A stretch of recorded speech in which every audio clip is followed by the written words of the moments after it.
Welcome, everybody, to the Wonder Boldly podcast. I'm Christine Santos. I am so passionate about you going after what it is that you want. I want to encourage and motivate you to know that you too can live the life that you desire. Thank you so much for listening. Let's go.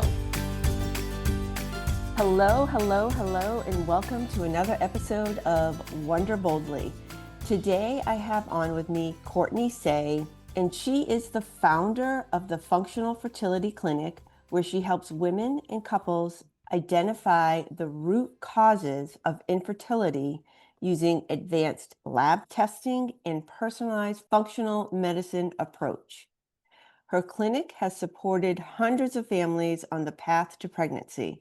This is done without relying on endless meds or invasive treatments. I am so excited to have Courtney with us today for very, very specific reasons. So if you're listening to this podcast, you are going to hear about a woman who has started her own business, and also on the health and wellness side, who is somebody passionate about helping women and couples get pregnant. So from frustration of IVF or constantly getting those negative pregnancy results to turning around, working with her and her team and bringing baby home. So I'm so excited about this episode. Thank you, Courtney, so much for being with us today. Yeah, I'm so excited to be here. Thanks for having me. So let's start with the small business perspective. Can you tell us what happened in your life that you decided to make a shift and move into this space of starting your own business with obviously a passion that you have and growing your business? I know we have talked in other environments where you have shared that it's a very successful business. And I think the listeners would love to hear that journey. Yeah. Yeah, I always debate how far back to go on this because hindsight's always 2020 and you look back on your life at all the things that didn't make any sense and you're like, "Oh, that was all planted there to lead me to where I am today." So, I've always had a passion for health and wellness, but my career was very different until a few years ago. I went to business school and went and got an MBA after I finished college and started down the path of a finance career. Ended up working eventually after years and years of working for other businesses. Throw in that there was another entrepreneurship stint about 15 years ago in the food space. So, a catering food truck operation for a few years, built that and sold it, went back into corporate, but always had my heart in entrepreneurship. Like, I love building things. My husband and I have gutted, renovated, and sold a few homes over the years. I love building things and making things beautiful in the world, which I'll tie back to the fertility stuff in a second. But anyway, I was on that path and I was always like a type A, self-described type A, like hustle, work harder than the rest of the pack to get it done. Grew up in the Midwest, middle class family, and found myself in a world where I felt like I had to prove myself a lot, almost imposter syndrome on that front. And so anyway, building our own family, I had my son. We weren't even planning on it yet. We got pregnant again because we wanted another one. And I had a miscarriage early in the second trimester, and it was heartbreaking. And then I went through unexplained infertility, failed fertility treatments, all of the things. Eventually, we brought our daughter home. And I keep pushing on this corporate career while this is happening. And I hit the wall about a year into COVID. That was my mental breakdown, if you will, where everything just crumbled. And looking back, it was, I think, God opening the door for me to rebuild everything. I found functional medicine. I'll spare you all of the details unless somebody wants to ping me directly and talk about all of it. But I found functional medicine during that time when I was having a lot of health issues that I'd ignored. So these had started in my teens and gotten worse and worse. And when I was going through the fertility stuff, I kept saying, I got all these gut issues. They're like, that has nothing to do with this. So it was gut stuff, it was headaches, it was skin issues. And I saw all the doctors, the dermatologist, full GI workup, all the things, nothing worked. And then I found functional medicine right after this mental collapse, if you will, in early 21. And it changed my life. Within 6 to 12 months, I was feeling 75% of the way better. And I was like, why doesn't everyone know about this? I felt like I was really well educated on health and wellness. I'd always been into fitness and making sure I was up on nutrition trends. And I had no idea that this existed. So I was like, I have to completely change my life and bring this to people. And at the time, I was working as a CFO for a venture capital backed tech company. So that's the startup space. If you've seen, there was a show called, I think it was called Startup Silicon Valley a few years ago, which is, Hmm. it's dramatized, but that world is Right. got some similarities. So I was an executive on the team there, being paid really well. I could have kept going on that path financially. It didn't make any sense to step off of it. But I just felt this calling, which I recognize now as God being like, it's time to make a move. And I knew I wanted to do this. And I wasn't sure exactly where I would keep studying and specialize early on. But it became more and more clear as I started working with clients that the fertility struggles I went through were Mm, the hardest thing I had ever gone through in my entire life. And that I could be that light to people, kind of really is the light because they're not getting any answers, they're not getting any support or help to women and couples who are on that journey and feeling like I did and really alone. mm, And so I spare you the details of all the extra studying, certifications, all the things. And we started focusing only on fertility clients. And the practice has really grown quickly over the last couple of years. Like you said, we've served a ton of clients and couples, and we have practitioners on the team who are doing the one on one work with clients, and we all work together in the background. My role within the company now, which I feel like if for the people in the audience who are small business owners, you got to figure out what your superpower is in the business and mm, then hire people who are better at everything else around you as you can. You do mm, everything at first because that's how it works. But I love the client work, but I realized I could hire people who I could train on my method, but they were actually far better and far more experienced at the clinical side of things. And I make sure that they bring the compassion and the passion and the connection with clients that is a cornerstone of our practice. And I spend my time now on growth, on spreading the message, on making sure the team has all the right tools and that they're working well together.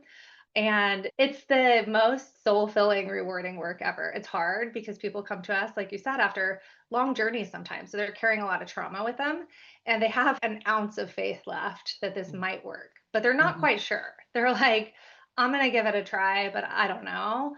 And then to watch their progress from like, I feel fine, I just can't get pregnant till, oh, I didn't know I was tired before. I feel so good in the afternoons. I didn't know life could feel like this. I feel like I'm reconnecting with my husband to their tearful messages. Sometimes they're voice notes or written messages when they get pregnant. It's mm. just amazing. It's incredible and it never gets old. I've told all of the practitioners on the team, we keep firm boundaries around keeping everything off of text message because I feel like personal life and business. But if somebody's pregnant, the group messages are popping off and everybody's crying along with me. I know, So I have chills. I have chills. yeah, Yeah. it's pretty incredible to get to be a part of such an intimate journey of helping them build their families. Hmm. Yeah, I get teared up every time I talk about it too. So anyway, I think that covers the transition.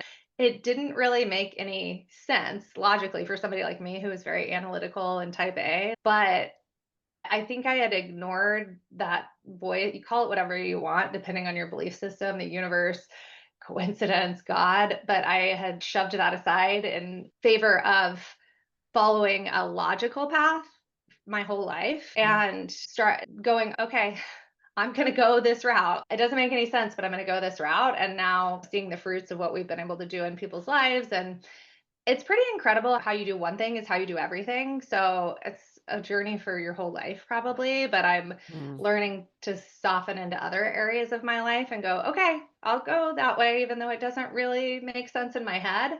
And really cool things are happening in the rest of my life, too. Yeah.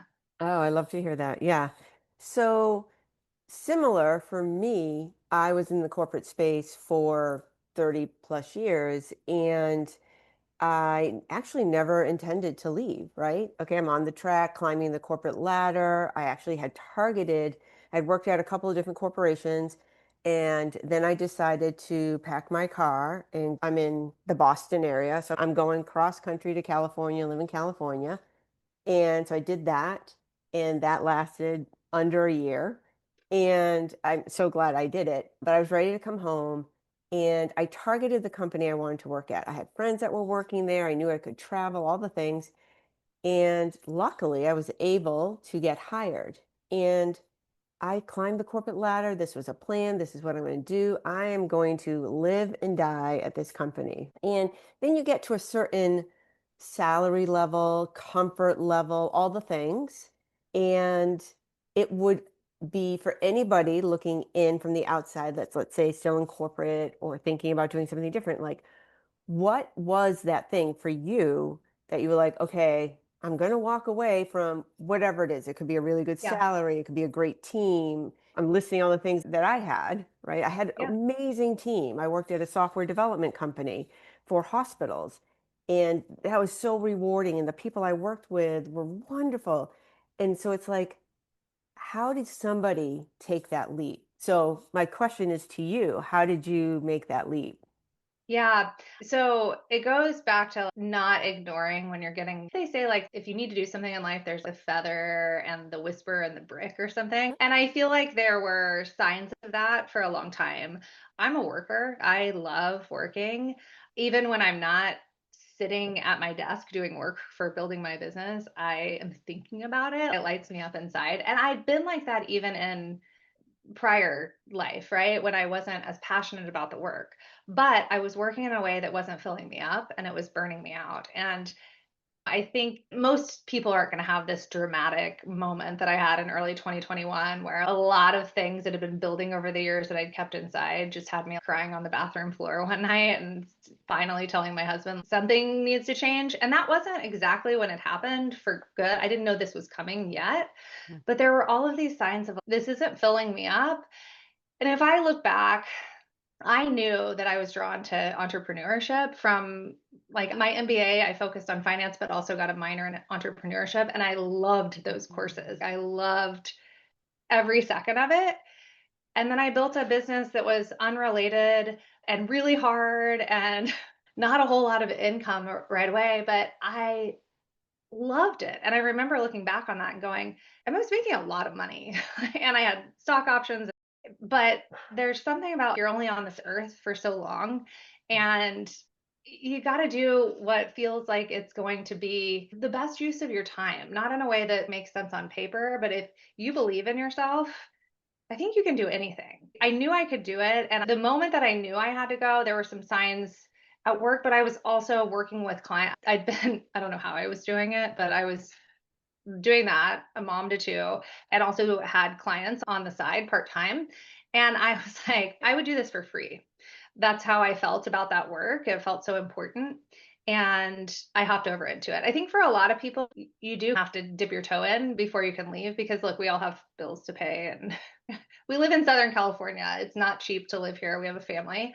So I was dipping my toe in, but I finally said, look, I believe in myself enough that I'm going to take the leap over there. And I think the other thing that I always tell myself when I start to panic about, is this going to work? Okay, what's the worst thing that's going to happen? And you have to picture the worst case scenario. And for me, it was then I won't do it anymore when I get to a point where the money is getting really tight living on one income. And I'll go get another job with a really cool story of taking a bet on myself. But I knew deep down that I wouldn't go back there. But that was the worst case scenario. And that's not the end of the world. Yeah, exactly. And I think that's a really good point. I wanted to talk about that a little bit more in the fact that betting on yourself, having that belief, I think that similarly, I am very analytical, technical, hence podcast production. And I was this firm believer, like, I can do anything. Give me the formula. And I'm going to go somewhere with this. I say this all the time on the show, but give me the formula and I'll do it. That's no problem. I love to work. Same thing, all the things you said. But the interesting thing about entrepreneurship, for me, that was different than corporate. I mentioned I targeted that company. I knew back in the day, we didn't have the internet. I went to the library. I researched the company. I prepared myself. I wanted to work at this company Yeah. and I wanted to climb the corporate ladder. And there is, if you will, loosely or not so loosely, a way to do that in corporate. And I did it. So I'm like, entrepreneurship, great. Common thread early on when I was in my teens, really enjoyed that sort of space. And what I found, and now I'm 5 years in or something like that, that's the thing about entrepreneurship. There is no formula. No, And then no. that's where it gets really hard. Yeah. And because at first it's like that honeymoon phase, right? I can do this, and you're all excited, and you do the things, and you keep doing, and then it's the bills are tight, whatever it is for you, or can I really do this? All the things. And that is my next question for you. So when it gets really hard, when those moments happen, whatever they are for you, how do you push past those? Yeah, I think so. This came up for me recently in other spaces with people with similar businesses. And I think what I tell myself now is this never ends. This might become a $10 million brand with products and all kinds of other stuff beyond our clinic services now. And I am still going to have these moments where I panic and fear of scarcity. But it's so crazy how it was the same in month two as it is now, as it will be in 2 to 5 years. It's our crazy brains trying to protect us and keep us in a bubble where we're comfortable when we're in a season where expansion is coming, and you got to believe before there's any proof. I think that's a big one with entrepreneurship is you have to have belief without any evidence. And for people like me, it was a theme in my life. I was coming into a relationship with God for the first time too. So I was learning to go, okay, just believe without the evidence. You type A, analytical control freak. Right. And I was practicing it in a lot of areas of life, but my business is 100% virtual. We get a lot of referrals now. We still get a lot of people from social media that follow the stories of the clients and everything we do on the journey. But for I think 3 months when the brand started, literally was like talking into the ethers every day. I showed up every day, I think for 3 months before we brought a client on that was a fertility client of like, is anyone listening? Is this actually going to work? Because there's like a little bit of a formula. Anything you want to do in entrepreneurship, Mm, somebody's done it before. So you can pay mm, people to help you. So mm. back then I was paying a social media coach to help me get that presence set up. But I think the big theme in all of it is belief before evidence. And that's tough. That's tough when you want evidence. So even now, we're expanding to new levels here now. And we're going to be making our services more accessible through AI so we can go at a much lower price point because we have so many people who desperately want and need our services, but they just can't afford it Mm. because it's expensive. The test kits are expensive, and we have the best of the best practitioners on the team, and they are supporting clients hand in hand. And so it's expensive. But now we're looking at this, and there are investments to make, things to do, things to let go of as I look towards that next step. And my brain does the same thing that it did like 60 days in when it's, is anyone listening here? Is anyone ever going to come along for the ride? Where the feeling is the same. You just, I think what I'm learning to do throughout this whole journey is the bounce back rate gets quicker, where you're like, actually, that's a lie. And everybody's brain tells them the same story because it wants to feel safe and it doesn't want any change. And those aren't thoughts that are placed there for your good. They are trying to keep you in this little bubble, which actually, the funny thing is, it's an illusion of safety because staying the same isn't any safer than going for growth. So I go through the same exercises, and I don't know if I've gone completely off track or I'm answering your question, but I go back to, okay, what does the cash flow look like? Okay, there's some evidence here that the world isn't collapsing. There's worst case scenario, and here's what that looks like. And then I pull myself out of it a lot quicker now. But I think I may have lost the actual question in there. So tell me if I answered it or not. No, that was perfect. And I wanted to actually say what you just said, and you said it so eloquently. I'm going to put that in a quote and give that to you because you said the bounce back rate gets quicker. And I've always said that, but not as eloquently as that, because I have found that too. So we are on this journey, like I said, the honeymoon phase. This is exciting. And you made a very good point also. There is a formula, like you got to do certain things, get an email list, all the things. And then you hit this period, this wall, this really down place. And boy, it's scary and it's down, right? This is early on in the journey. And it takes, in my opinion, community. It takes believing in yourself. It takes the support of whomever's in your life, if it's family, friends, whomever, to keep going, right? And it takes a little while to get out of that. And throughout the years I've been doing this, I've had one really great sort of business mentor who is now a friend. I wouldn't even call her that anymore, but who was far ahead of me when I met her in her entrepreneurship journey. And so we Voxer, we leave voice messages for each other. She's in Australia, I'm here, right? And the amount of times that each of us has been there, right? And you're like, oh my gosh, what are we going to do? And then it's 2 weeks and you're still feeling that. And over time, I love how you said it, the bounce back rate gets quicker, right? Yeah. So you're like, okay, I've been here before. It might not be the same problem or whatever, but we're going to get through it. And it is so much quicker. And then I will say, because true authenticity, transparency, there'll be something else that will come up that's even bigger. And then you're like, okay. And then you fall back a little bit and then you Yeah. bounce back. So it's always in motion. And it's a good reminder to be like, okay, especially I said the voice messages, I'll say to her, I know I was saying this the other day, like 2 months ago, and I feel like here I am again. And how are we going to get through it? And you do. So I love how Yeah. you said that. And it just gets quicker. Yeah, it does, but it doesn't go away. And I think that's where most small businesses go sideways, is whether it's the first time and they give up, or it's 2 or 5 years in and things get really hard and feel like, I don't know exactly how this is going to be okay. They stop failing fast and trying, and they just give up. And I think that's why, especially in this, it's not new, but newer virtual health and wellness space, where, to your point, there's not a formula. And I can take some pieces and learn and grow faster from people who have gone before me. But the way my brand grows is not going to be exactly the way someone else's grows, because Mm. in this noisy online space, what makes people successful and known is people connecting with their authentic voice. The more you can get out there and be authentic, you're going to push the people out of your world that weren't meant to be there in the first place, and then call in the people who really resonate with that. And that's really scary and hard at first, when you're like, I don't want to exclude anyone. I want to make sure we can serve everyone. I'm just going to talk about things generically or generally. And then you learn to start talking to one person. You're like, I talked to this person on a consult call today. This is what they're going through. This comes up all the time. Here's exactly what we do in our practice. And those super specific, niched down content pieces speak, even if it's one person, they're like, she's talking to me.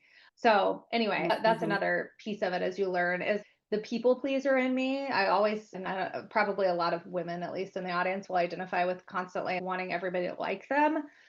Really had a hard time with being like, I'm actually going to turn a lot of people off and they're going to unfollow or say that's not for me. But that calls in the people who are for you. Yeah, absolutely. Absolutely. So let's turn to the work that you're doing. And I want to go back to something you said earlier, because I always personally, and it's probably my technical, detail-oriented side, I like to define things because when we hear terms, we all hear them and we're like, oh, yeah, I know what that means.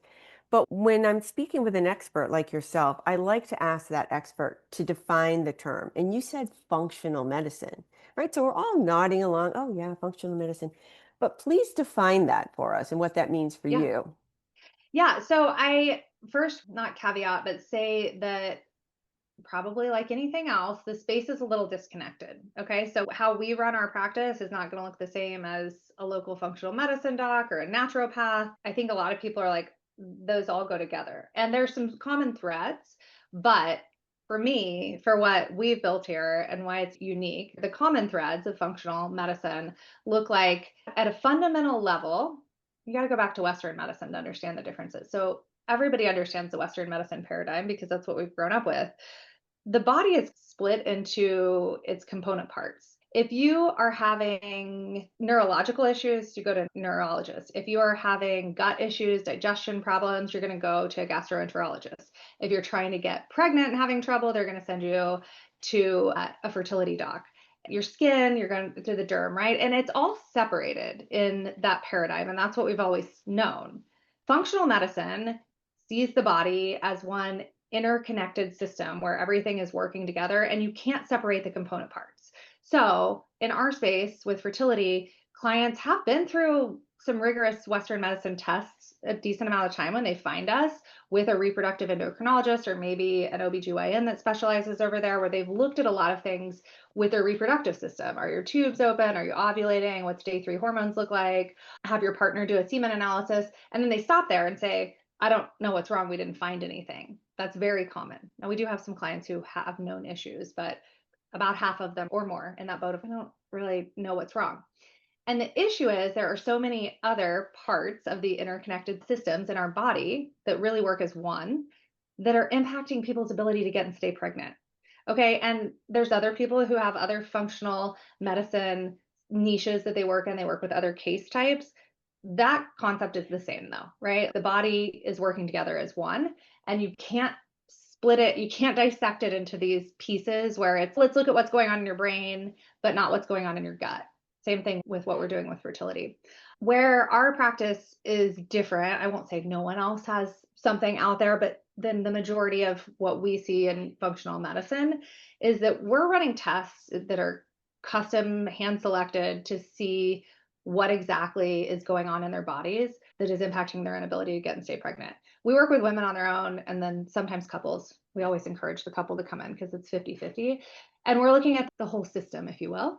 And then we are working with them hand in hand on their healing protocols. It's a 6-month program. And that makes all the difference in the world, because we get probably 40% of our clients who have like, I worked with a functional medicine doctor, a naturopath in town, or some group program that was really hands off.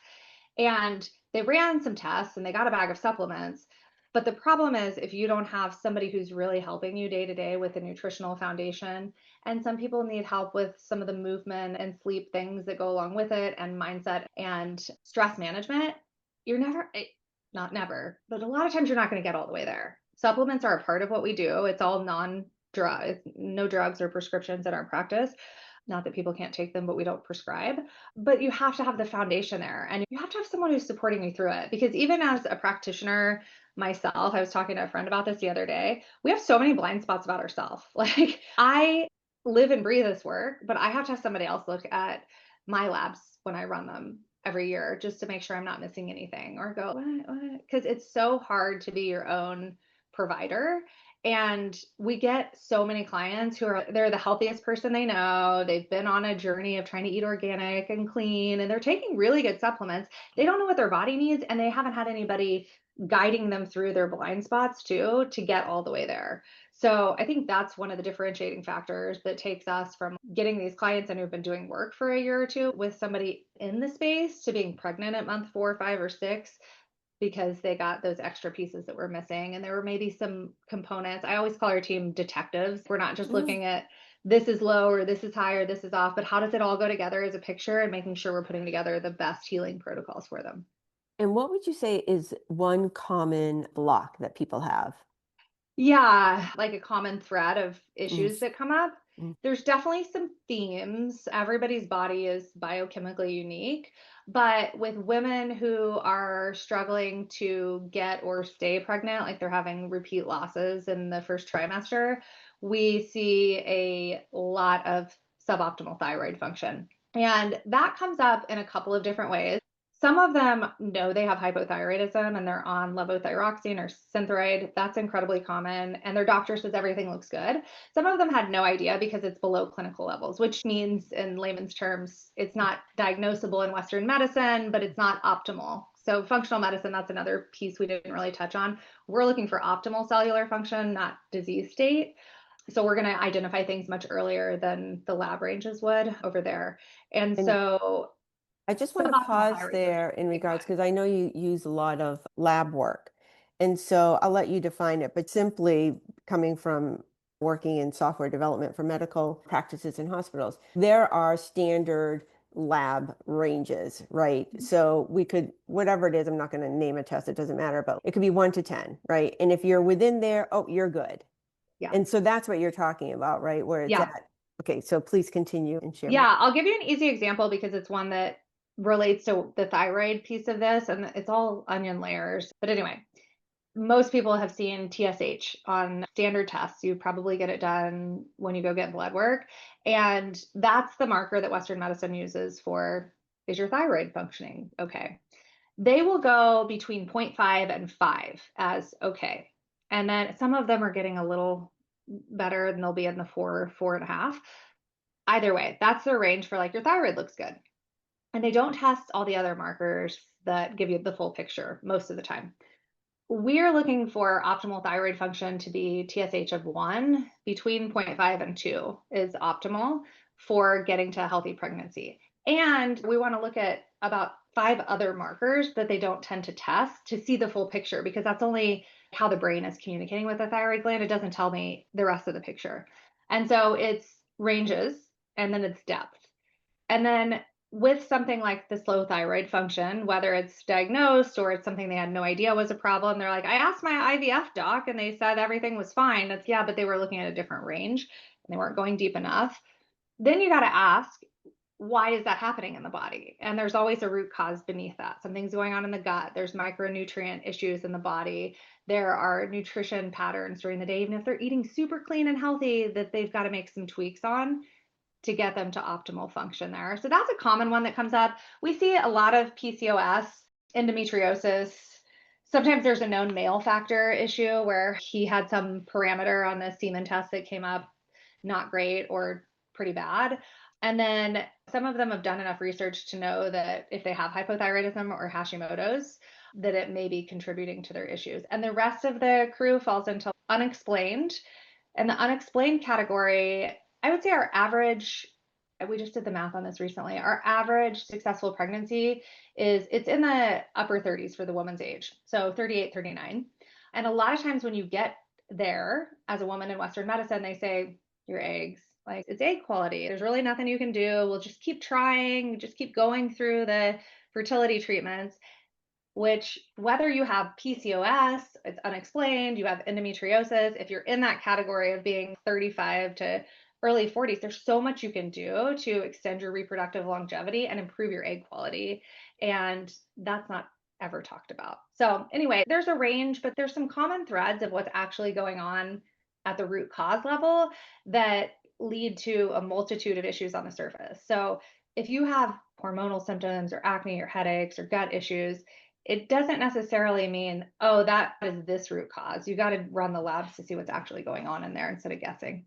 And so once you have that information, then in your program, your signature program, you mentioned that. What is the name of that program? Yeah, we just call it our VIP program. VIP. We need to change the name. It's the one-on-one, but a lot of times it's one-on-two with their husband or partner. Yeah. Okay. So your VIP program, so you mentioned, so you do the testing, and I'm sure there's a lot more. But I want to get to the point where, okay, so you've identified something, something is giving you, and your detectives, I love that, a clue. Then what happens for the Yeah. patient? Yeah. So clients are coming in and they're immediately connecting with their practitioner and doing an intake. And they start before they even get lab results back on an initial protocol that's focused on some low hanging fruit with nutrition. Clients are always scared when they start, like, are you going to make me change everything? No, we meet you where you're at and help you along the way. And then getting drainage pathways prepared for future protocols. And that's a step that a lot of people skip. They're like, I need to do a detox. And don't ever do a detox unless you've done some drainage work, you know what you're doing, or with a practitioner. And then the labs start to come back, and our methods stacked their protocols over the 6 months in a specific order to make sure that we're eliminating anything from the body that shouldn't be there and replenishing cellular health and energy after we've eliminated anything that shouldn't be there. And so the protocols look a little bit different for everybody, but they're going to include a series of protocols from their different labs that have some supplementation that's very targeted, some nutrition recommendations, sometimes some lifestyle stuff, depending on what came up on the labs. And by lifestyle, I hate the word lifestyle because it assumes, to me, it sounds like blame, like you're doing something wrong, but that's not it at all. It's little tweaks to how they move their bodies or their sleep hygiene or stress management that will help them biochemically correct the imbalances that are in their bodies. And then after that, or during that, along the journey, it's a 6-month VIP program. Is that correct? Yeah. Then what's next? Yeah. So I tell clients it's a heavy lift for everyone in the first 3 months, call it, because you're doing the labs, you're starting protocols. Then you're likely doing a gut protocol, which is usually the heaviest lift, and you can feel worse before you feel better. And then around month 3 or 4, we get a lot of messages that are, I'm feeling better. I just started my period and I didn't even know it was coming. I haven't had a headache in 2 weeks and I used to have migraines 3 days a week. And then a decent amount of them will get pregnant towards the end of the program. We tell them when they come in, look, you're an adult, you can do what you want, but our recommendation is that you pause on trying to conceive for a minute so that you can slow down to speed up. Most of them have been at it for 6 months to 3, 4, Mhm. 8 years. Figure out what's going on in your body. Let's work through protocols for at least 90 days, which puts us usually around the 4 month mark. And then a lot of them will start trying to conceive again. And a lot of them get pregnant pretty quickly. If they get pregnant before the end of the program, we transition our support to early pregnancy care. If not, they're continuing to work through protocols through those 6 months. And some of them need a little bit more support depending on where their starting place is. So they have the option to continue with us month to month. No big chunk commitment, but a lot of them are like, oh, I made so much progress and I can feel like I'm almost there. One thing that comes up a lot is women with PCOS that don't ever ovulate. And they started ovulating and they're like, I know I'm all the way there, but if you take my practitioner away from me, I'm terrified that I'm going to go back the other way. So some of those clients will stay on with us until they get pregnant for a little bit afterwards because everybody's body is a little bit different. But typically, if you're really committed to the program, between the 4 and 7, 8 month mark, pregnancy is very likely. That's amazing. That's so Yeah. exciting. Oh my Yeah. gosh. And so I'm sure they send you pictures of their babies. Do you stay in contact with Yeah. folks from A the lot of program? them, yeah. It's funny, one of our clients sent me a message the other day and I posted a picture. I have one practitioner who lives here locally and we were at lunch and she's her practitioner now, but I got to know her pretty well early in the program too. And most of them will still follow me on Instagram. So they're getting their practitioner and they're hearing the stories and all the things I share on social. And she's, you two are my favorite people. I wish I could meet you and have lunch with you and give you a hug. So that's the kind of connection that we're going for. The clinical experience is baseline, right? They've got to know our method and how to work with clients and how to get results. But that connection is the magic spark of them feeling seen, heard, supported for the first time ever on this journey. Like they've got someone in their corner too who really sees them. And all of my practitioners are moms. So, in one way or another, some of them have been through a hard journey, but in one way or another, they know what it means to go through this process. So yeah, a lot of them keep in pretty close contact. And if it's Saturday when they get a positive test or Friday night when they come home with they found out the gender, they'll shoot it to me on Instagram and they shoot it to us over on the official channels too. So yeah, that's pretty special. Hmm. Hmm. And so prior to the call today, you mentioned you had some material resources that you could share with the audience. Can you tell us a little bit about those and we'll put them in the show notes?